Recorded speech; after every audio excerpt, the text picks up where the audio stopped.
Mensah, and I have the opportunity to be interviewing Reverend Murray Pruden today. He's an Indigenous minister. He's a part of the United Church of Canada, which is our church, and we're going to have a conversation about his own life and about his own experience being Indigenous as well as being in the church. But before we begin, I'd like to start our conversation with a land acknowledgement. So we recognize that Ottawa, which is the land that I'm currently on, is located on unceded territory of the Algonquin Anishinaabe Nation, and we extend our respect to First Nations people, Inuit and Métis peoples for their valuable past and present contributions to this land. We also recognize and respect the cultural diversity that First Nations, Inuit, and Métis people bring to the city of Ottawa. We are grateful to have the opportunity to work on this land, and by doing so, paying our respect to its first inhabitants. So thank you so much, Reverend Murray, for participating and for agreeing to be here. The first question that I'll ask is, could you please let us know about your Indigenous heritage and about your family and where you come from? Yes. So I'm Cree, a Nehiyaw. I come from the Treaty 6 territory in Alberta, from the areas of Goodfish Lake and Silent First Nations. Yeah, and it's my family lineage. I guess we when we acknowledge our who we are, we talk about our parents. My parents are Henry and Evelyn Pruden. My grandparents are Betsy and Charlie Pruden. Grandparents are Florence and Douglas Steinhauer. And my ancestry is Cree, but within my family, we always lean to the matriarch, to the mother side of the family. So my extensions definitely all go with the Steinhauer clan and the Steinhauer name. Um, my family, my actually I'm descendant, fourth generation to Reverend Henry Bird Steinhauer, who was one of the first Indigenous ministers within the Methodist and United Church movement. He actually came to the area where we live and flourished as a family in the Silent Lake areas, and worked within the Fort Victoria settlement, which is actually now uh, considered a town of Smoky Lake. Actually, that's where my parents live, is in the town of Smoky Lake. So it's quite interesting that we still kind of stand there. Um, and yeah, it's Henry Bird Steinhauer was missioned uh, to to do the church missions within the area. So there is, he created the missions in the Goodfish Lake, Sad Lake areas, and also then down in southern Alberta to the Morley, Alberta area, and also within the Musquecheese area. So those are the four missions that are still there today within the United Church of Canada. And but yeah, Henry Bert Steinhauer was actually out east from actually from the Ontario area, kind of near the Rama area of Ontario. He was actually Ojibwe, and he married a Cree woman from northern Manitoba, and that's how we again link onto our Cree ancestry through the matriarchs, so mother side of the family. So he was Ojibwe. He was adopted by a husband and wife named Steinhauer from, I believe they're from New York, and they took him in. They raised him as their son, had him educated, and he was actually he was a linguist. He learned languages, and hence that's how he got asked to be to be a missionary. Was when he was in Manitoba, he was approached by the Methodists to be a missionary, and he as I was told the story, as it goes, story goes, he was reluctant. He didn't want to do it at first, but then he decided to do it, and so he did it. And he, started off in Manitoba, and from Manitoba moved out west to Alberta, and so hence that's where we acknowledge our ancestry to Reverend Henry Bert Steinhauer. So, and yes, I'm with the United Church, and it's quite interesting because my my background there is also with Pruden, but Pruden's also came from, started out from Manitoba area as well. But it's funny because with my family, my dad's side of the family are Catholic, and my mom's side are with the United Church. so so yeah, so we were as children. I have two siblings, my older brother and sister. Me and my brother were raised with the United Church, and my sister was raised with the Catholic Church, and it was very interesting dynamics because my parents got married in a Catholic church, but both are now very full members to the United Church of Canada. That's amazing. I'm so glad to hear that you know so much about your family. It's so important. Um, I'm not too sure where I heard this quote from, but someone said that every time we look at someone, we're not just looking at you, we're looking at your parents and their parents and their parents. And it's so important to remember where we come from and our heritage as well. And I love that the Cree group of people, they trace their lineage from the matriarch, because I feel that a lot of times we hear that we trace our traditions from, of course, the father's side because of male dominance in our society. So it's beautiful to hear that you're able to trace your lineage from your mother's side. That's beautiful. Um, so I guess my next question would be how, so I know you just mentioned that you grew up in the church, which is amazing. But I think so for me, for example, I also grew up in the church, but it came to a time where I really just decided, you know what, I'm gonna follow God, and like I think I really want to take this walk with God seriously. Could you tell us about your story when you really decided, like, this is me and God, we're gonna do this for life, and then even becoming a minister, I think that's a huge step as well. Yeah, that is, and it is quite the it was quite the journey actually. But becoming being a Christian, I grew up Christian within our family unit, and we when I was much younger, when I was born in Edmonton, Alberta, and so we lived in Edmonton for quite a few years before we moved to the reserve and then to the town of Smoky Lake. But within that time, my parents always made a commitment to my grandparents that we would always visit them every weekend. So that was always an ongoing ritual. For the most part, we'd visit every weekend. We'd go back to the reserve in Goodfish, and we'd spend the weekend at my grandparents' place. And being at my grandparents' place, it's not just my grandparents there. It's my aunts, my cousins. It's a huge family unit. So we embrace that. So we embrace that. I always say that my cousins are like my brothers and sisters because we grew up together and we know each other in that capacity.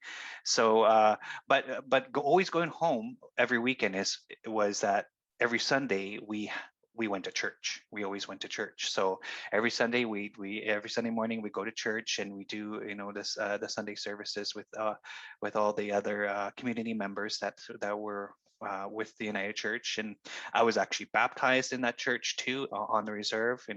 So our roots are connected in that way. So like I said, I was raised Christian, but also being raised Christian, alongside that, my grandmother was also taught us about our ways as well at the same time. So she kept that balance between both being living off the land and using our healing medicines to be the people we are, and also recognizing the Christian ways, but through prayer. And I think I really held on to that, and that really kind of gave me that understanding. And also, being, urbanized in that sense, as an urban Indigenous person too, I had the best of both worlds, that I was able to always go back to my grandparents and to my families, back on a reserve, but also live in like an urban setting, and always, being able to embrace that. But I think that gave me also a good structure and understanding of, that there are many Christian values, and there's not just one. Because also growing up in Edmonton, I've learned, our street was a bit multicultural. Like my our closest friends growing up as young kids were like, we grew up next to an Italian family, so we had, and they were in the, and they were Catholic, but they were, it was just a good embrace. And like a lot of my friends in like kindergarten and stuff were like also like, Spanish, and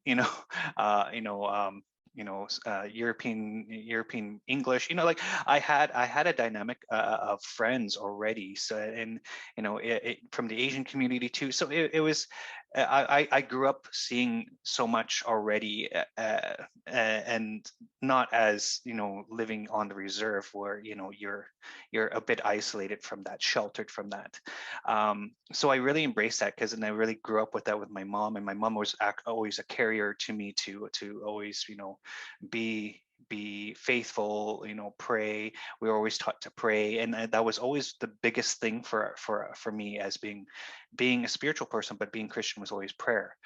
But when we moved to the town of Smoky Lake, I was about the age of 10, and down the street from us, they were just building a brand new United Church, and the church went up. And one morning, one Sunday morning, and both my parents both worked. They worked very hard their lives. My mom worked in the hospital and nursing home kitchens, and my dad works in construction. So they were kind of a 9 to 5, household, where they worked all the time. And so when they had quiet times, and on such, like especially on weekends, they kind of let go of going to church all the time. So we kind of devalued it for a few years. We didn't go as often, and because Smoky Lake was so close to reserve, our trips to the reserve, to my grandparents, were kind of slowed down a little. Wasn't as frequent because we were closer. um, so we just kind of valued going to the regular Sunday services. But I noticed that church on the corner down the street from us. And one Sunday morning, and I was the only one up. My sister was out, at a friend's place, like having a sleepover, and I was home watching, TV in the morning, and my parents were still kind of sleeping in bed, taking in the needed rest from, being, working so hard. I just told them, I'm going for a walk, or I'm going for a bike ride. I can't remember what I said. I said I was going to the park or something. And back in those days, it was safe, safe to do that on your own. But I actually just, I walked down to that church, and it was early morning, because I remember there was services were like 8:30 in the morning. And yeah, we don't hear about that these days. 8:30 morning church services. But I walked there, and it was just like a 5-minute walk. And I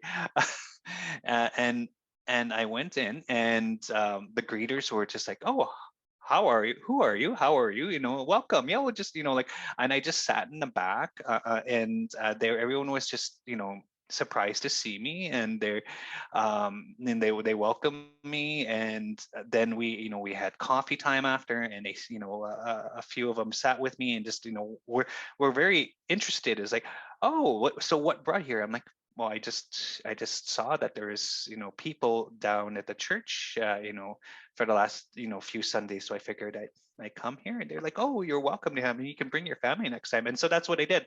The following Sunday, I brought my parents, and and then we got reintroduced in the church that way. So I think at the same time, my grandmother, after my mom had a conversation on the phone with my grandmother about it, and my grandmother was very happy. And she said, well, that's, you're being led to something. So, like he wants this, he wants to embrace this. So support him. So that's how I got my parents back into the church community too. And, they've been with the church community since then.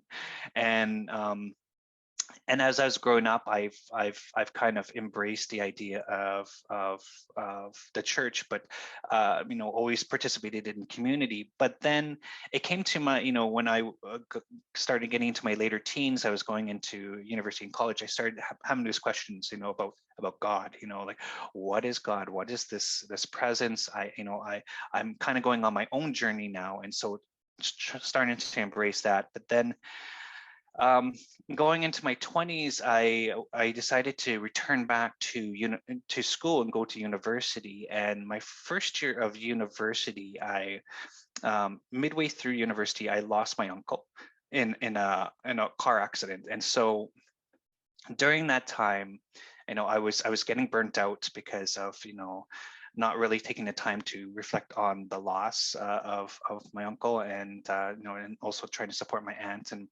her family in their time of grief and so on. And basically what happened was the school then said, we want you to we have an elder to support you, so this elder is here to help you. And then from that time on, the elder was a very good gift, because the elder kind of gave me some time for healing, but also time for reflection and understanding of who I am. And she taught me, or reintroduced me to a lot of our cultural ways again, and it really introduced me to like the pipe ceremony and such. But it was interesting in that time, because I shared an experience with her, and I told her about a dream I had, and then I explained it to her, and I said, well, in my dream, I'm standing on one side of a field, and then in between the field was this river, and then on the opposite side of the bank, it was still another plain with some hills, but on that hill was a little white church. And so we sat, and then after we sat for a few minutes, she said, well, just so you know, you're on a path, so this is, you are where you are now is where you are in your dream. You're not, and your destination is that little white church on that hill. So you will get there, and once you get there, that's going to be you're going to be amazed, and you're going to get support in ways that you just never thought was going to happen. But she said, there's work to do, though. You need to, where you're standing now to where you need to get, and where you need to cross that river and such. So she said, you're going to have constant dreams, and when those dreams are going to give you that guidance and give you that understanding, and then that's going to reveal significance for you in your lifetime. And so it was true. It's like after a few years, I had another dream, and I was near the bank of the river, and she guided me, and she told me, she goes, in your dream, you can see the river and its rapids, calm that river down. In your dream, you can do that. So spirit will help you. And then she said, you see that in your dream, you may see a bridge or something. Fix that bridge. When you fix that bridge, you'll cross it. And so all these movements in my dream happened, but it happened over several years. And as I was happening, I was in school and studies in drama and such, and did my undergrad and all that. But then, and I noticed over the years, I was getting closer and closer to this church. And as I got closer to the very steps of this church, and then it turned out that this little white church wasn't a little white church. It was actually quite large in my dream. So when I got to the steps, to, I guess, the rock steps of this church, of this church, I stood there, and I looked down, and I looked up. And in that time of my life, I was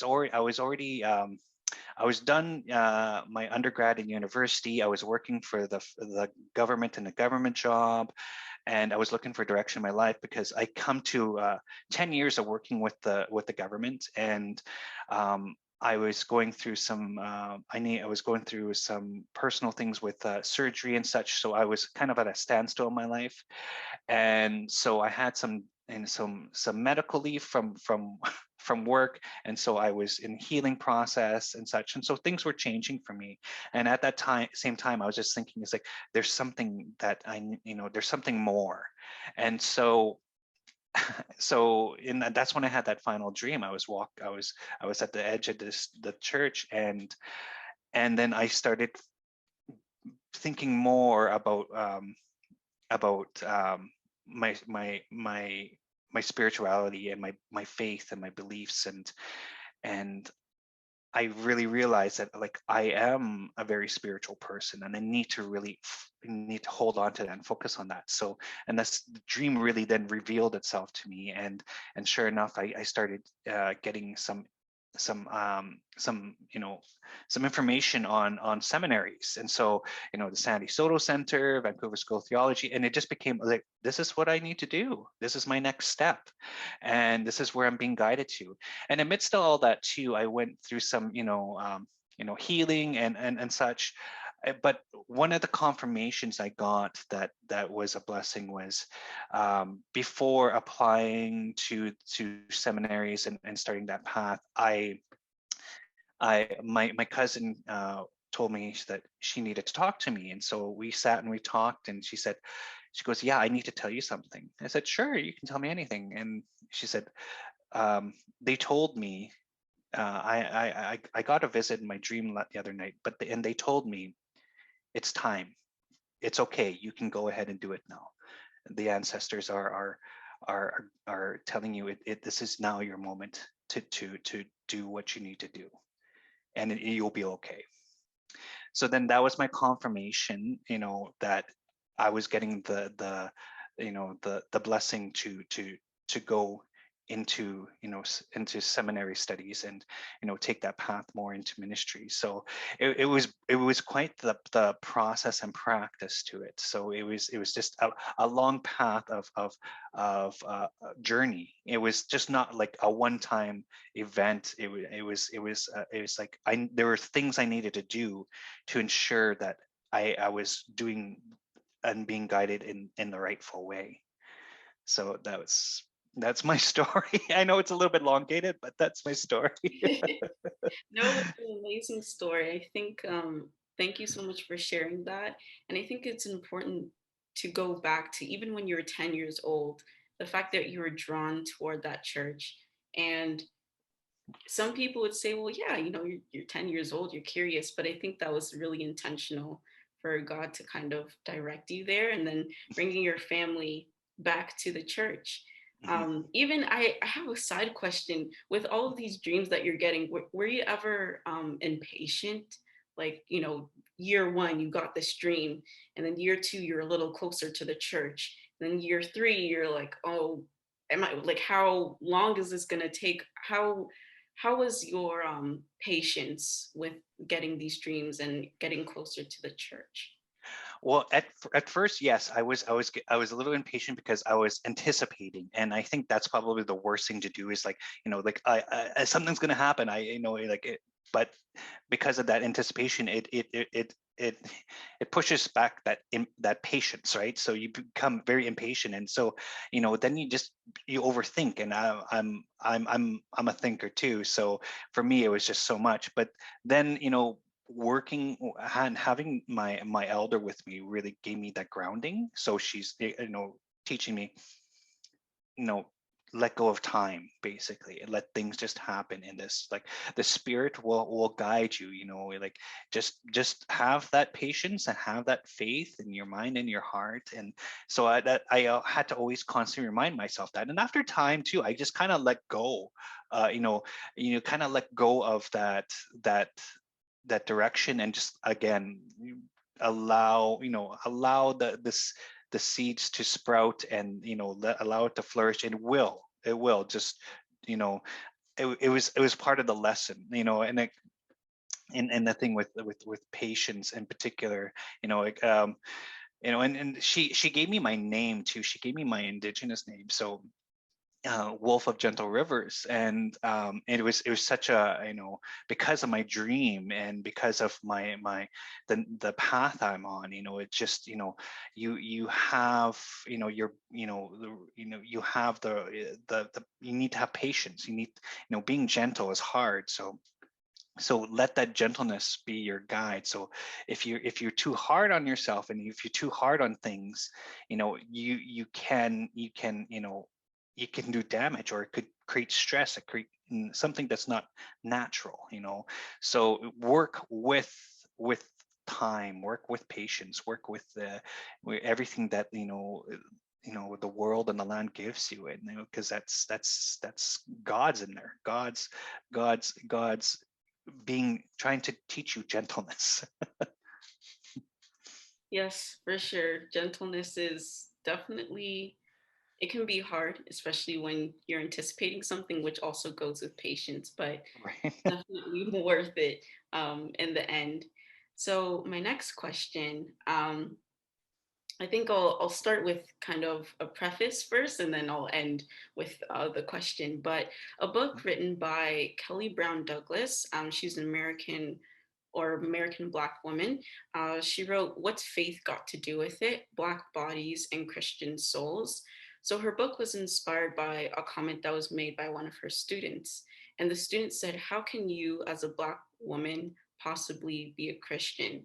And when I read that, or the person's comment, it made me think of my own self.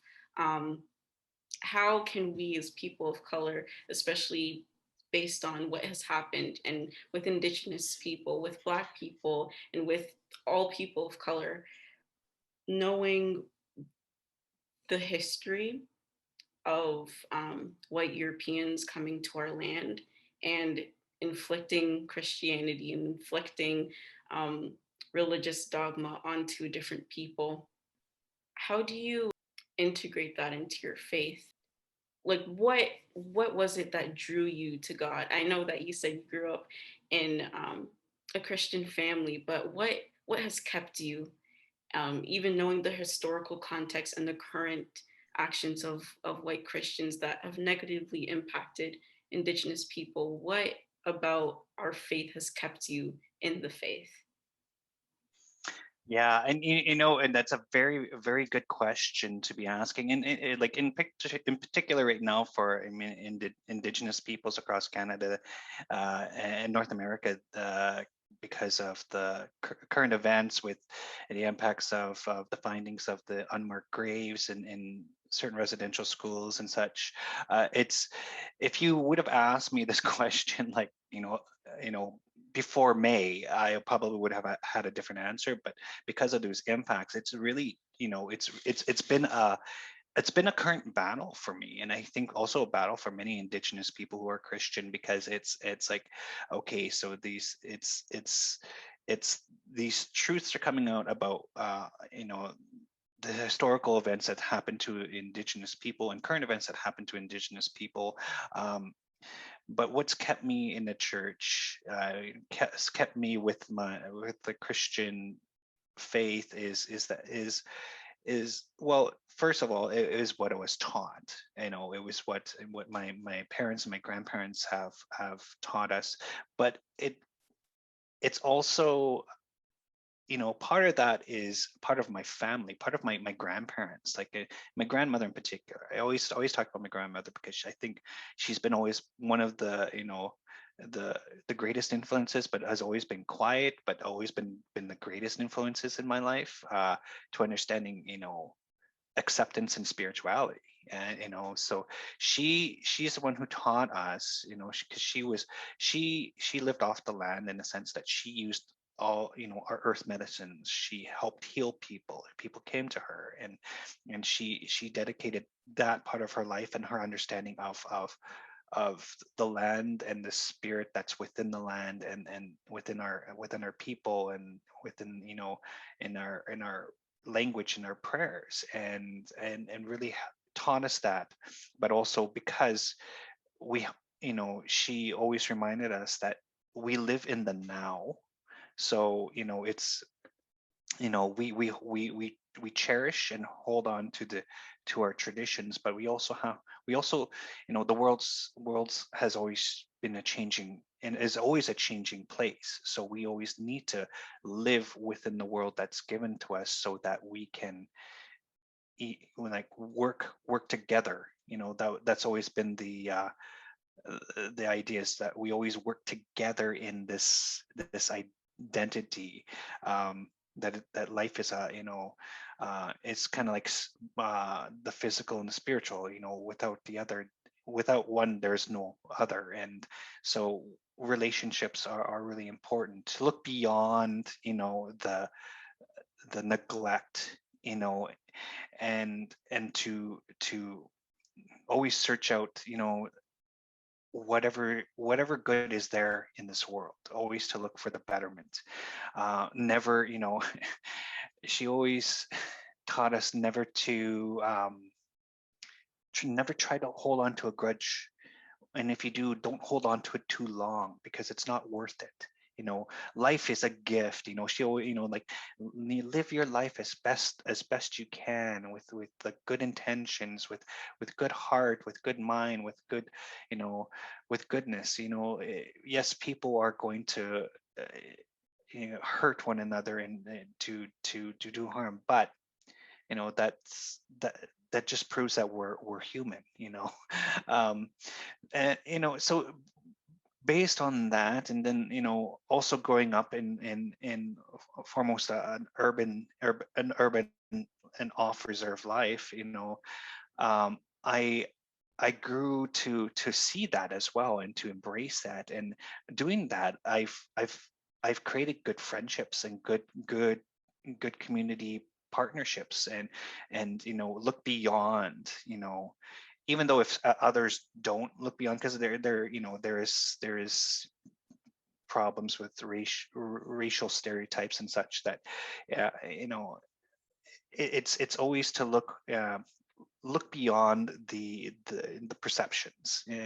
So I think that's been one of the things. And I know, and my parents and my grandparents know too, that it's, that yes, there's been so many wrongs done to our people, and such. But it's never wrong to pray, right? I think it's the prayers that kind of kept us going, kept us grounded. um there's always, whether life's a lesson, whether there's hardships and there's abundance. you know those are all lessons, and there's, don't look at them neither as better or worse than the other. They're all lessons. They're all types of different blessings. And uh, we you know we then have to take it upon ourselves to find that strength. That's the only, always the thing, is like, we always have strength within us. We always have this inner inner faith that always can bring out to be, uh, you know the respectful and better people that we need to be on in this lifetime. There's so much.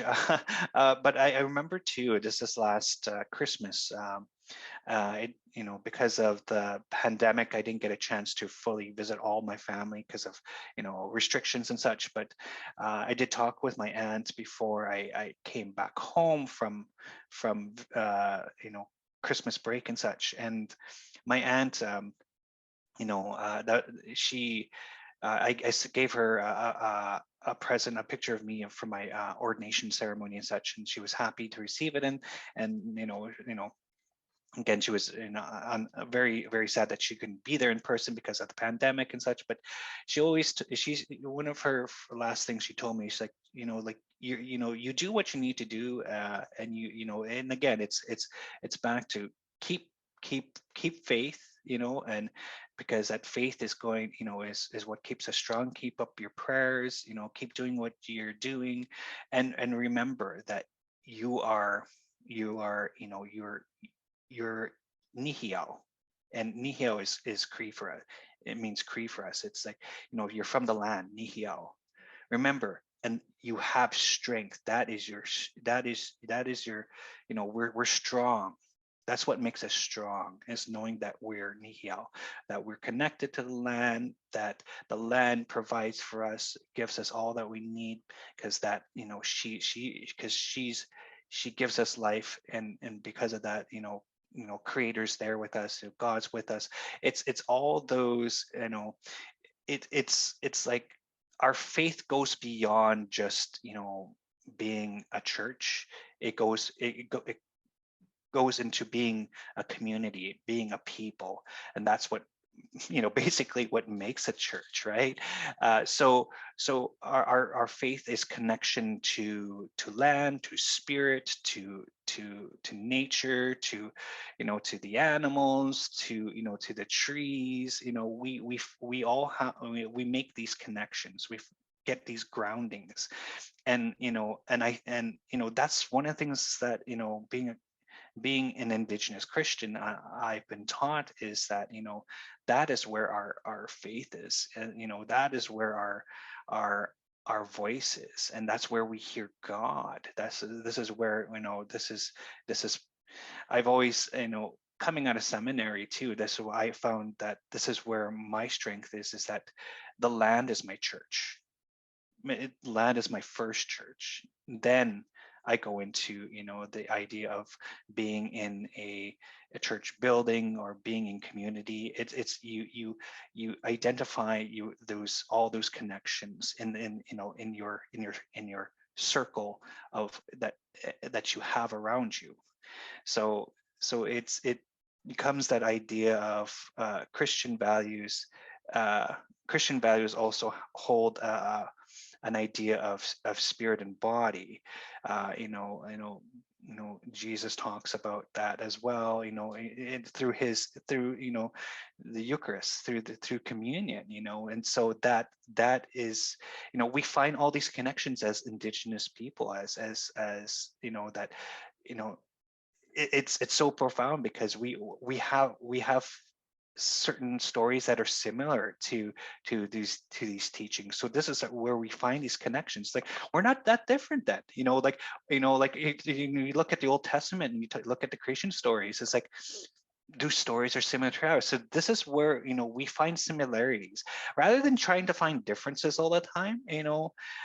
Uh, I was always taught to find the similarities, and this is what makes us who we are today, and we can walk together. That's the idea, is walking together with other peoples, and other peoples too. Is like, we don't look at as colors of races, because we don't believe in races. We believe in nations of people who are nations, have their distinct languages and their own teachings. And the idea is we respect that, because we're we all come from the same earth.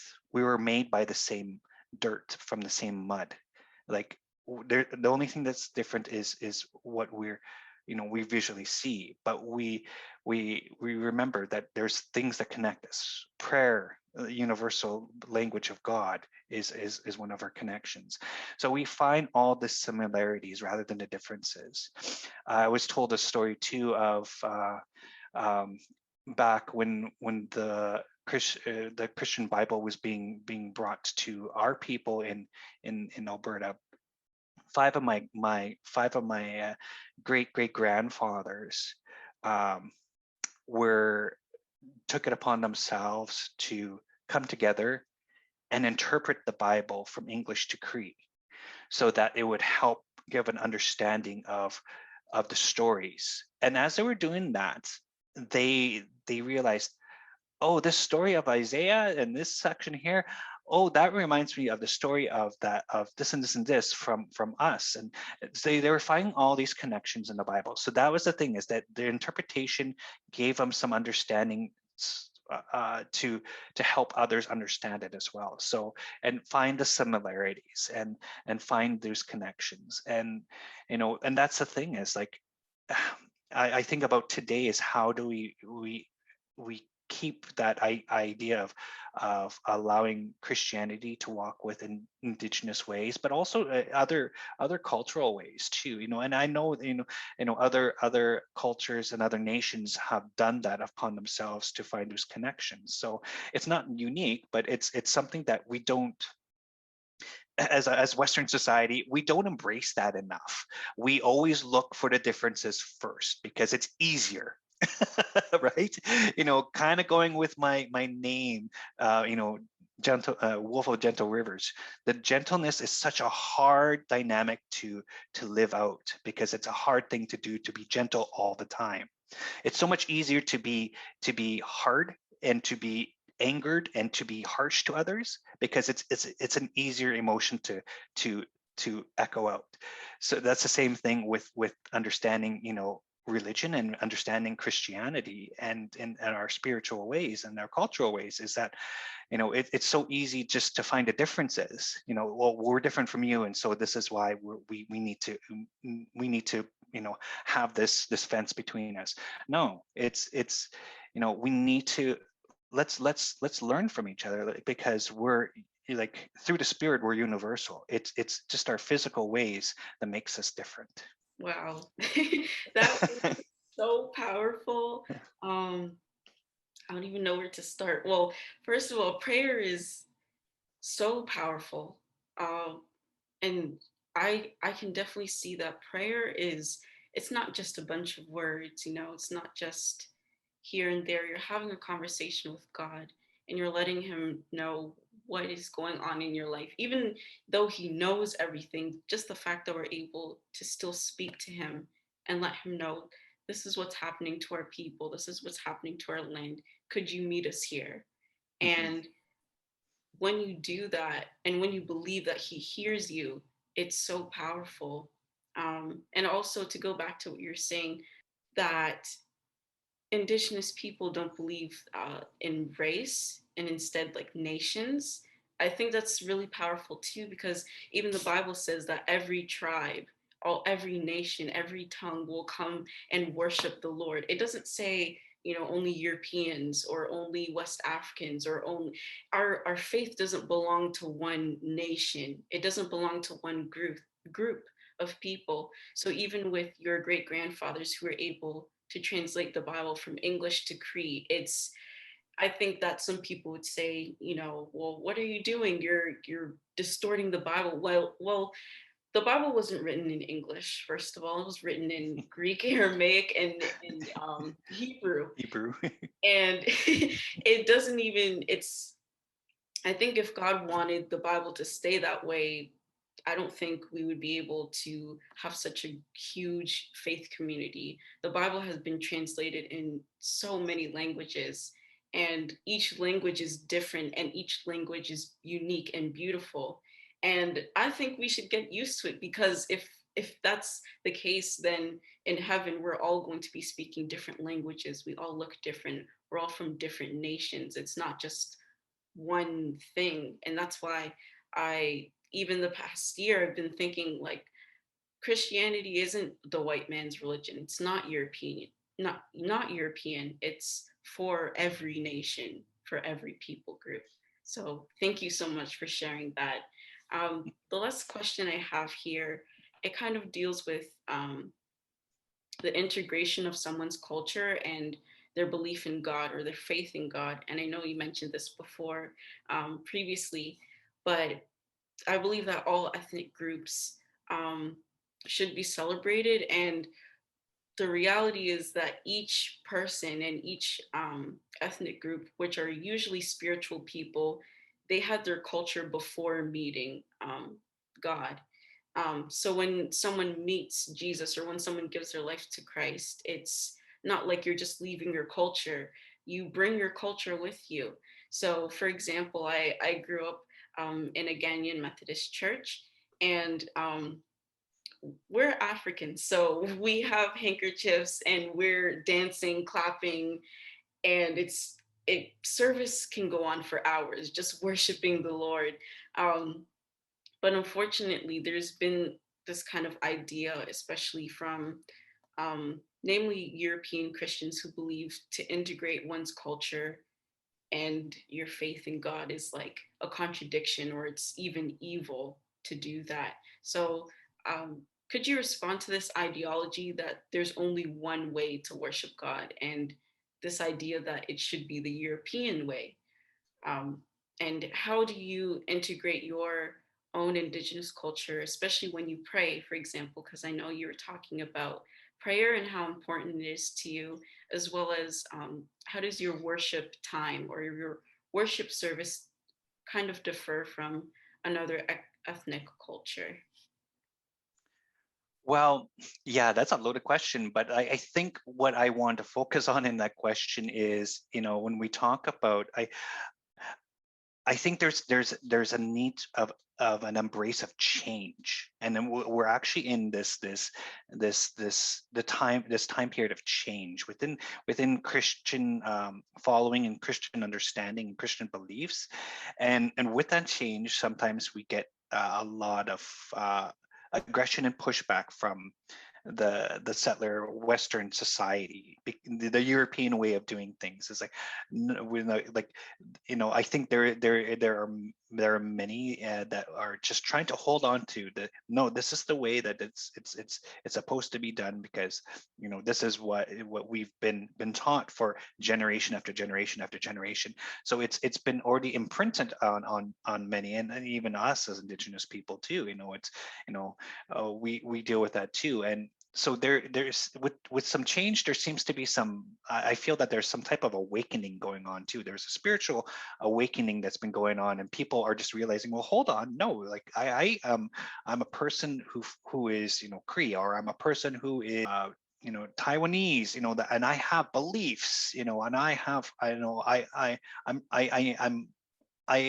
have a language, I have certain ways, and that also needs to be a part of who I am. So people are starting to kind of ingrate this self identity of who they are. We see it also being somewhat projected within Western society as well. The DNA and ancestry tests, that you see people do their DNA tests and stuff, find out where they come from, because that is now something that is part of this change that people are not not really realizing. There's like, no, that brings in bigger questions, because you're thinking about the physical, but when you bring the physical side of you and want to see, like, what is my physical background and who my ancestors were, well, with that, you also, along with the physical, the spirit comes along with it too. So that spiritual identity is there, because then you look at, well, if I'm 49% Mongolian, then what does that mean? So you need, so people will, have the opportunity to take it upon themselves to search that out, and then research the cultural identity, the language, the even the spiritual nature, what were their beliefs, so it brings that, brings that into that identity. Like there's there's a movement of identity in this world, and this and changes are happening, changes are occurring, and ideologies also need to change upon that too. A few years ago, I was and I believe it was 2019, I was just finished my last year of seminaries at the Vancouver School of Theology, and I was actually in Montreal for an ecumenical conference as one of the student delegates, the 5 student delegates. And I had an opportunity close to the end of the conference to meet all the other 4 delegates, student delegates, and and I just brought the question to them. I was like, what are you guys' thoughts on this? Like, I find that the speakers in the series of discussions were great. However, and I feel that there's nothing, discussing what I feel is needed to be discussed, is this intergenerational identity, and the differences within intergenerational thoughts on theology, and the processes and practices of church and faith and religion.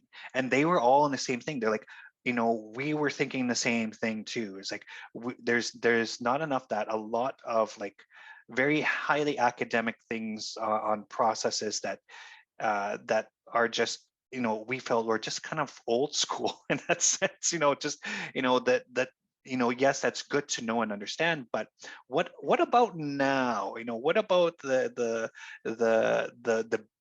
us being Christians now? Like, we're not talking about that. We need to be talking about that. So like thinking, well, maybe you or me, we should write a paper on it or something. So just bringing that identity out. But then I noticed that as we're talking about that, I think we start talking about our peers and we start bringing that out, and we're getting this more discussion on intergenerational identity. So each generation has their way of being, each generation has their way of thinking, of believing, of looking up for faith. And then we also learn some of the historical values that happen with culture and faith too.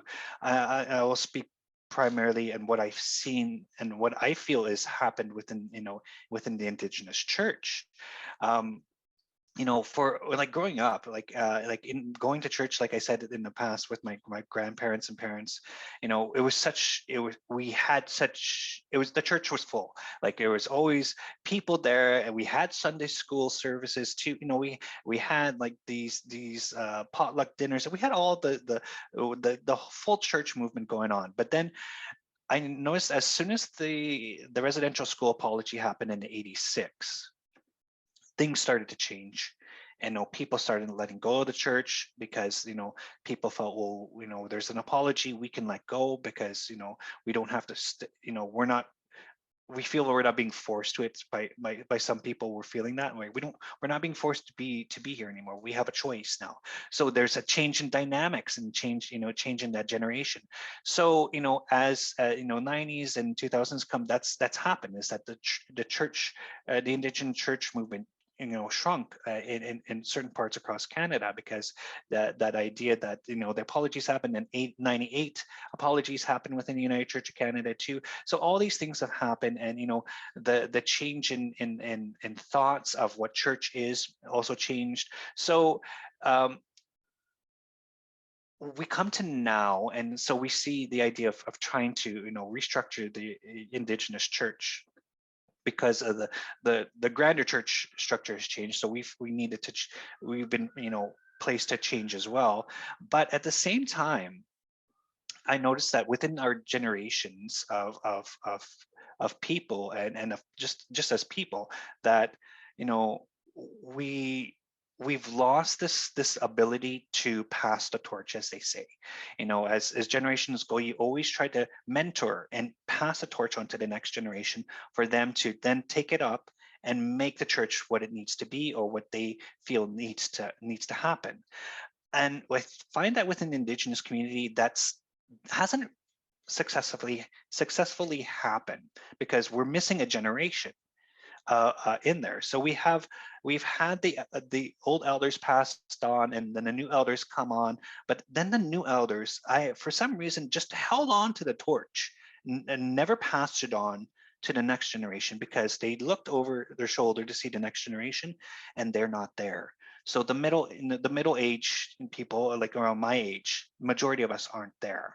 So they have nobody to pass that on, as you would traditionally pass the torch on to.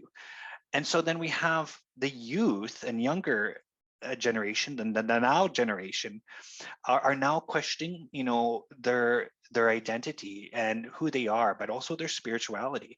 And so they're asking spiritual questions, but then they look to that missing generation too. They're not there. Well, we can ask the elders, but they're not willing to give us this torch. So then there's a bit of conflict. So you're missing that generation that's kind of the middleman to the two generations that need to interconnect properly. So I feel like that's just my analysis of what I've feel and I've noticed within the Indigenous church, is that we've lost this path of mentorship, and we need to regain that in some capacity. So we need to re-invite people to this identity, just on on Christian faith and church, but also even just self-identity. Like I know there's and it's so hard because there's so many complex circles around us that that are triggers, like the residential school, the 60s scoop, the millennial scoop, the missing and murdered Indigenous women. All these things have we have so many social impacts, poverty, lack of water resources. We're so much in a fight just to in survival that when it comes to looking at the spiritual essence of things, we either don't know what it is, or we're too tired to do anything further. So we're in so like I said, we're in this path of change right now as well. And so there's so much change happening around us. Like there are some positive and there's negative things happening, but it's all change and it all needs to happen. But we just need to, you know, as best we can, be as faithful to who we are as people, but who we are in our beliefs, whatever beliefs they are. Um, there's so much that needs to happen, but at the same time, it's everything's different. But like I said before, I think we need to embrace this identity of of of acceptance of one another again. I think we need to recreate relationships, and I do know that within Indigenous communities across Canada, that's one thing that I've mentioned to our United Church, is that uh, we thought we were on the right path with this identity of reconciliation and calls to the church, but no, we're back to square one, because I think we forgot that there's we need to hear the truths. And I think that's part of the message these days, is that truth is part of change. So truth needs to be heard, needs to be spoken, but needs to be heard and listened to, and then also then embraced, and then worked out together. I agree. Truth does need to be spoken. Transparency definitely needs to come to the forefront in order to truly have that relationship and mend that relationship within the Indigenous community, because it's so important. Um, and relationship isn't just a one-time thing. It's not just a truth and reconciliation paper. It's a lifetime, and it's a lifelong commitment. So thank you so much for sharing that. Lastly, I just wanted to ask if you have any final thoughts that you want to share with everyone. One thing that kind of sparked my afterthoughts when you were talking about, you're talking about God and Him, and God being a He. I just want to talk about language, because language is very important as well. Embracing who you are. Language is our strength. My language, I've always taught was like, well, that's the language that God gave us, so we need to respect that. God made us Cree, so as a Cree person, try to hold on to the language. So language is part of who we are as people as well, and every generation has their language as well.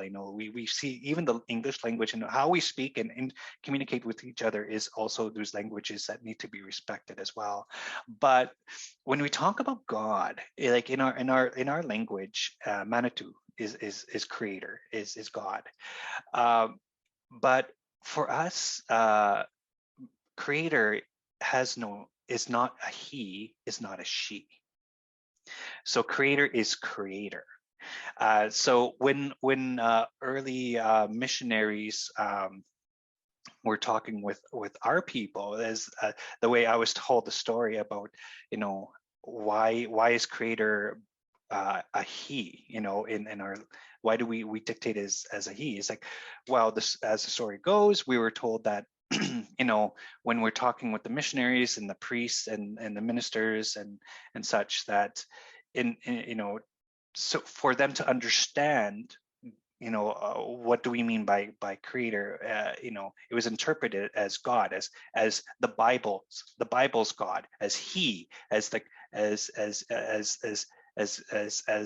being a patriarchal figure. So it was that understanding, and so it's been kept in that way, that oh, creator is a god, but creator is not neither a he or she. Creator is creator. And that's always been one of my things that I've always been trying to always remind myself. And when I talk about God, is no pronouns, no he or she. Creator is creator. Creator is all. There is no creator is such the great mystery that we can't dictate that God is a male or female. God is all, is the way we're taught. That's why Manitou is not a he or she. Manitou is creator. Well, thank you so much for sharing that. I've learned something today. Oh, that was so powerful. Yeah, thank you once again. This was a great conversation. Just to learn and just to hear your experience as well, your vast and very powerful story too. Thank you so much once again, Reverend Murray, for sharing with us. And great. I just hope that everyone learned something today, and that we continue this conversation as well to continue to build meaningful and lifelong relationships with our Indigenous friends of this land. Great, thank you, and blessings to you and to everyone who is on this path of faith, and faith in Creator, but faith in the Christian movement, but also in that personal movement in the heart, and who we are as people of the land. Yes. Thank you so much, everyone. Peace.